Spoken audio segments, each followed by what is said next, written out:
Beautiful.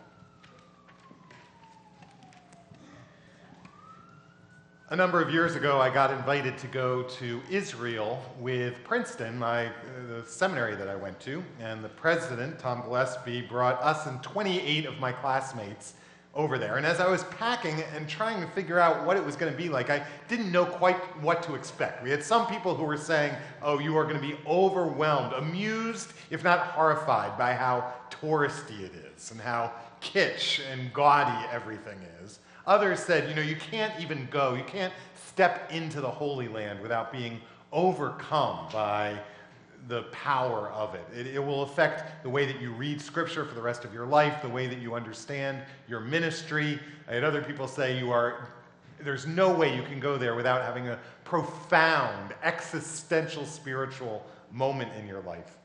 And so we got there, and for sure, the touristy thing was in full bloom. I don't know if you all know this, but wherever they even have an inkling that Jesus had done anything, they build a church and a gift shop.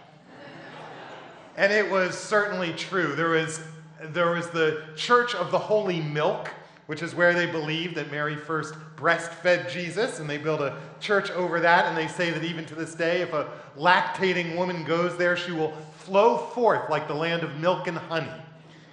There was the Church of the Holy Contraction, where they say that Mary first went into labor. There is the spot where they've decided that John the Baptist baptized Jesus in the Jordan River, and right there along just the side of the road, they have their little Jordan River official air-conditioned gift shop.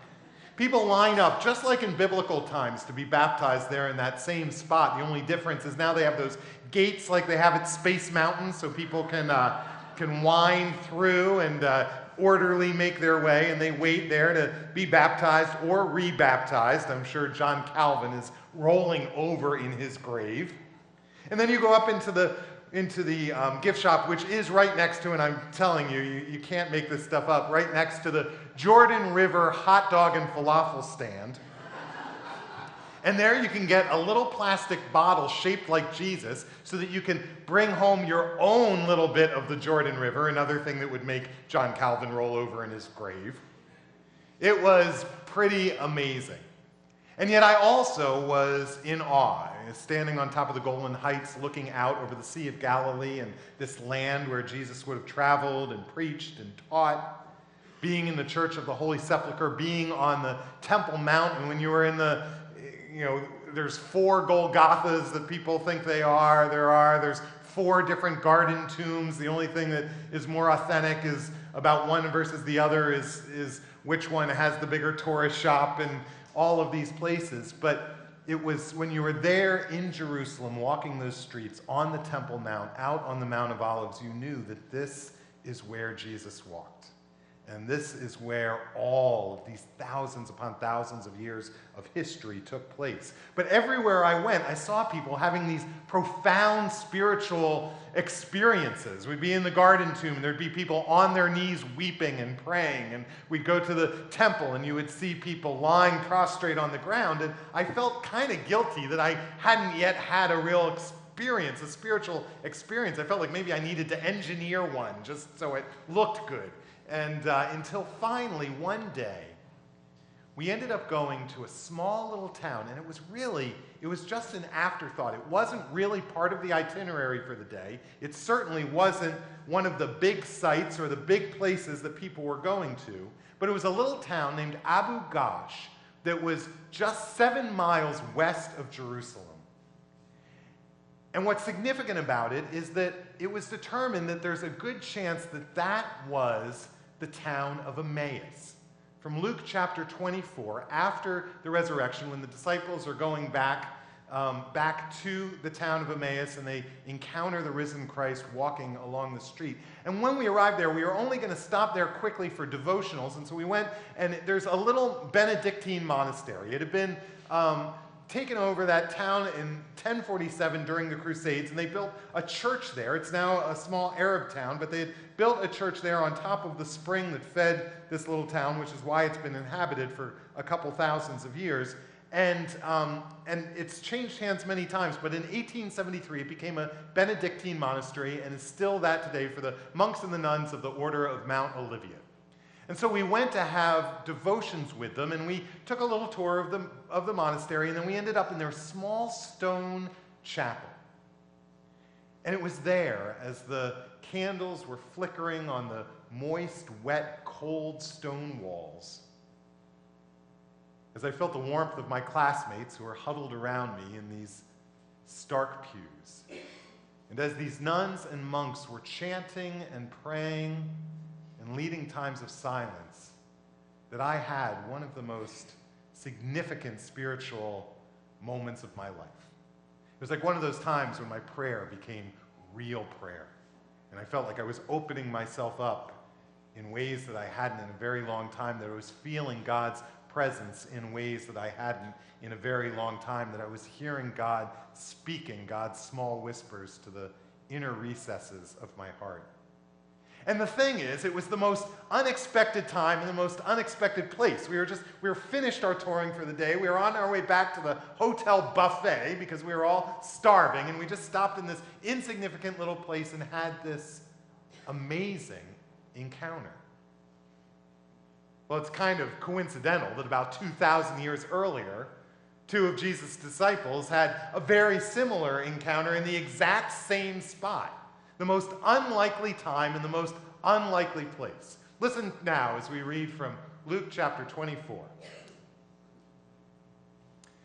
Now on that same day, two of them were going to a village called Emmaus, about 7 miles from Jerusalem, and talking with each other about all these things that had happened. This is on the night after the resurrection. While they were talking and discussing, Jesus himself came near and went with them.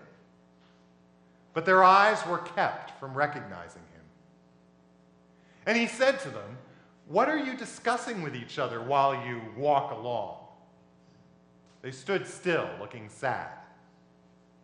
Then one of them, whose name was Cleopas, answered him, "Are you the only stranger in all Jerusalem who does not know the things that have taken place there in these days?" Jesus asked them, "What things?" And they replied, "The things about Jesus of Nazareth, who was a prophet, mighty in deed and word before God and all the people, and how our chief priests and leaders handed him over to be condemned to death and crucified him. But we had hoped that he was the one to redeem Israel. Yes, and beside all of this, it is now the 3rd day since these things took place. Moreover, some women from our group astounded us. They were at the tomb early this morning. And when they did not find his body there, they came back and told us that they had indeed seen a vision of angels who said that he was alive. Some of those who were with us went to the tomb and found it just as the women had said, but they did not see him." Then he, Jesus, said to them, "Oh, how foolish you are, and how slow of heart to believe all that the prophets have declared. Was it not necessary that the Messiah should suffer these things and then enter into his glory?"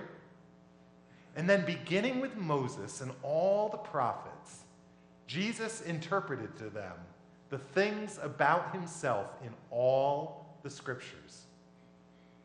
And as they came near to the village to which they were going, Jesus walked on ahead as if he were going to go on. But they urged him strongly, saying, "No, stay with us, because it is almost evening and the day is now nearly over."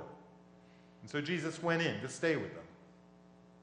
And when he was at the table with them, he took bread, blessed and broke it, and gave it to them. And then their eyes were opened, and they recognized him, and he vanished from their sight. And they said to each other, "Were not our hearts burning within us while he was talking to us on the road, while he was opening the scriptures to us?" That same hour they got up and they returned 7 miles to Jerusalem, and they found the 11 and their companions gathered together. And they were saying, "The Lord is risen indeed and And he has appeared to Simon. And then they told what had happened on the road and how he had been made known to them in the breaking of the bread. Please join me in prayer.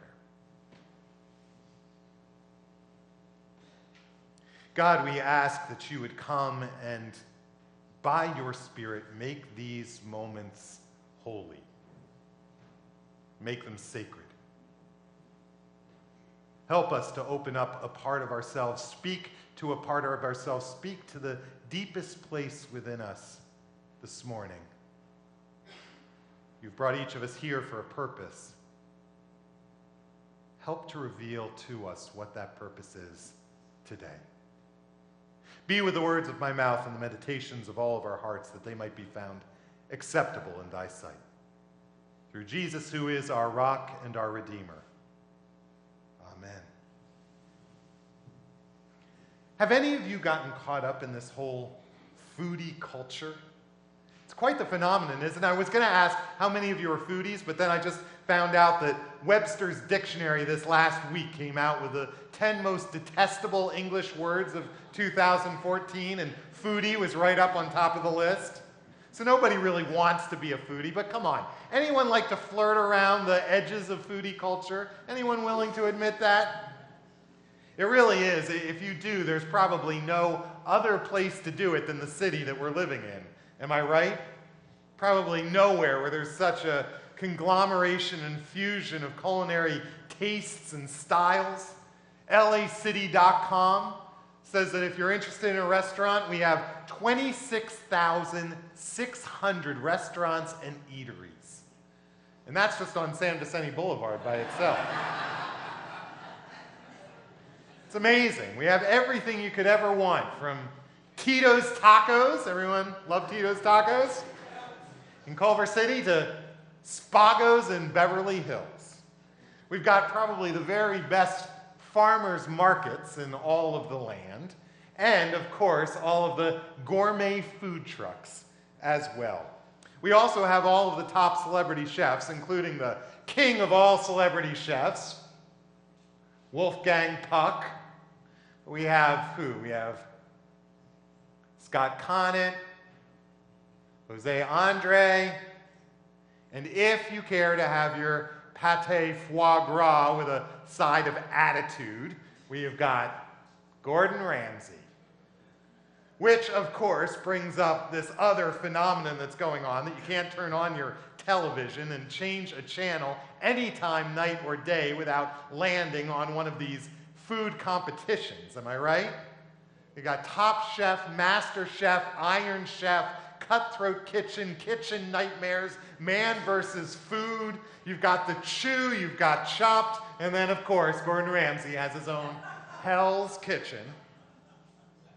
Even CNN has gotten into the mix. Any of you guys watch Anthony Bourdain, Parts Unknown? Can you believe the stuff that he's actually willing to put into his mouth? And if TV's not your style, there's a lot of good foodie movies that have been coming out recently. Have any of you seen The Chef? Anybody here? Great movie. Or one of my personal favorites, Oprah's 100-Foot Journey. Have you seen that yet? You've got to go see it. It's an amazing, amazing movie. It's incredible, this whole foodie phenomenon that's exploded around our city, around our country these days, but kind of makes sense, doesn't it? Because there is something about a meal, isn't there? Even the most plain and mundane meals, there's almost something sacramental about breaking bread together. Isn't it true? Something about coming together, a small or large group, to break bread together that forges bonds, builds intimacy, that draws people together. Around the table, as we share meals together, it has a way of helping us to reenact our rituals and celebrate our cultures, and to redefine and remember and re-explore our histories. Meals have played a huge part in my life, as I'm sure they have in yours, helping me to figure out at key moments in my life who I am and what's important to me and why I'm here. Everything from graduation dinners to Thanksgiving dinners with our family in Cape May to picnics on the beach and intimate dinners just between Yvette and I. Times that we've gone to our neighbors and good friends for Seder meals. There's something about a meal. Connects us. It defines us. It opens us up to the sacred and to the holy. There's something going on here that we don't fully understand. It has something to do with the dishes themselves and the flavors. There's always so many aspects to a meal like this. That a flavor can bring you back in time to a specific moment in your life. Am I right? If you're from the East Coast, maybe it's White Castle hamburgers. It doesn't have to be fancy. Could be Tito's Tacos if you're here in Los Angeles, or Philadelphia cheesesteaks if you live in Philadelphia. But there's something about the mix of flavors. There's something about the invitation list, the people who join you to gather for a meal. There's something about the place and the timing. Everything has its aspect. In fact, they say that the reason they believe that the whole idea of cheers came into play is that a meal, when shared together, a meal touches all of our senses. Every one is pulled into play except for hearing. And so the whole idea of chinging your glasses together during a meal is a way to engage even that last sense. Because there's something about a meal. Certainly the case in the Bible. As we read through the scriptures, we see it over and over again, don't we? Some of the most powerful and poignant moments in Scripture, some of the most pointed lessons, the most important things we learn take place in the context of a meal. There have been some great meals in the Bible. The very first, the opening chapter, is Adam and Eve sharing an apple together, right? We have Abraham and Sarah who are entertaining angels by providing a meal for them. We have the quail and the manna out in the Sinai Peninsula as they wander through the desert. You have Elijah and the ravens bringing the bread and the meat to the widows.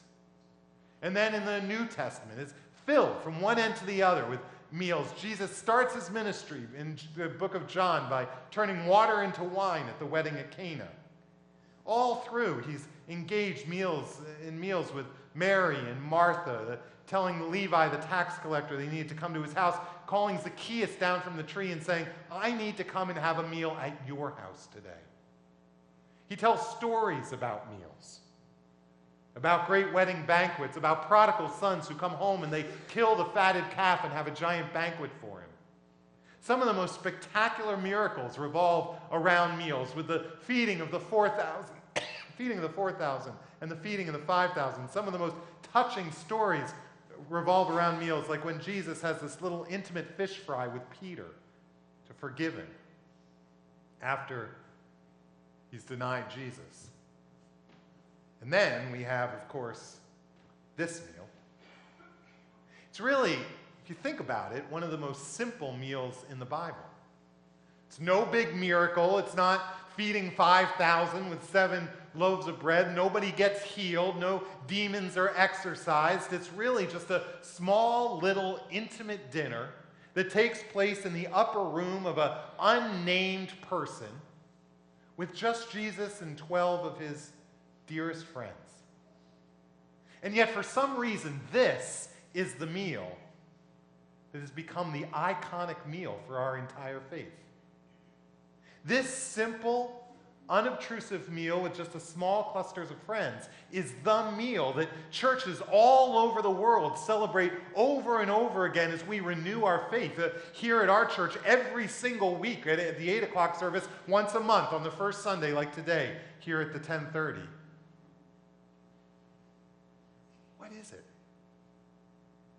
What is it about this meal that becomes the very epitome of everything that introduces this new covenant, this new way of understanding God, this new way of coming and being in God's presence that comes through this table? because there is something about a meal.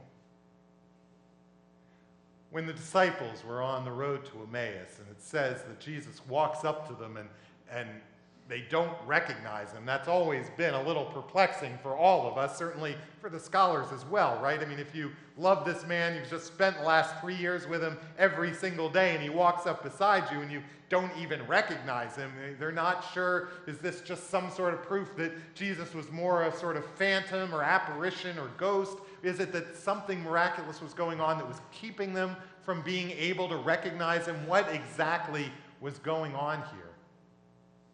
And they get to the town, and Jesus has been telling them, opening the scriptures and showing them everything about the predictions for his Messiah, the prophecies for his messiahship. And they get to this town, and he pretends like he's going to keep going, but it's getting late. So they say, no, please, come and stay with us in our home. And so Jesus comes in, and they sit down to the table, and suddenly the first strange thing that happens is that Jesus is the guest at this meal, but suddenly he becomes the host. He's the one who takes the bread and blesses it and breaks it and then gives it to them. And it is in that moment that the most amazing thing happens. It's in that moment as the bread is broken that for the first time they recognize, their eyes open, and they see that this guy who has been walking with us the whole way, this traveling companion of ours, is Jesus Christ himself. We do that, don't we? Where we don't even recognize someone when it's in the wrong context, it's in the wrong place, and we see someone we know and we don't even recognize it because we're not expecting to see them there. Everything about Jesus had become not what they were expecting. They were expecting the Messiah to be a big military ruler who was going to come and kick the Romans out of Jerusalem. They had expected the Messiah to take the place on the throne of King David. They had expected a lot of things from their Messiah, and Jesus had disappointed every single one of them. It's hard when you have the weight of the world on your shoulders, when you're going through the things that you all go through, to even be aware of God's presence, even when he is walking right beside you. But it's here at this table that the bread is broken and their eyes are opened and they say, oh my gosh, he has been right here with me all along. Those of you who work at my friend's place, those of you who work with Westminster TLC, I know you know exactly what I'm talking about when you see these people around you and you say, oh my gosh, Jesus has been right here in front of my eyes all this time.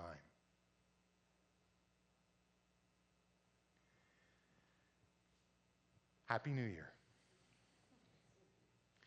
We're beginning a new year. We have wonderful plans for worship for you over this new year. And we're beginning today with a new sermon series that we're entitling Great Meals of the Bible. Over the next 6 weeks, we're going to be unpacking some of the best meals of the Bible and what they mean to our faith and what they mean to our life and the lessons that come out of them and the faith that comes out of them. But it's not going to just be a sermon series, because we're also launching today a whole winter-long theme for our church called Invitation to the Table. And so we want to do a lot of things. We're going to be preaching on these great meals of the Bible, but we're also going to be launching our church cookbook. Many of you have put recipes into the cookbook, and we thank you for that. That's going to be launched at the end of this month, and so we'll be getting those into your hands, and we're going to be launching it with a big potluck dinner on January 25th. You know, Presbyterians, we're famous for our potlucks, and so I think they say wherever 2 or 3 Presbyterians are gathered, a chicken dies. Isn't that right? So we'll be getting together. We're going to be launching the cookbook. We're going to be launching the choir CD, which is going to be ready by the end of January as well. We're also going to be launching a new fellowship program called Potluck Presbyterians. We're going to try, and we'll do this in a few weeks, we'll talk about it and then do it. We're going to try to get as many of you to sign up as are willing. And what you do if you sign up, you're making a commitment to go once a month to somebody's house for dinner.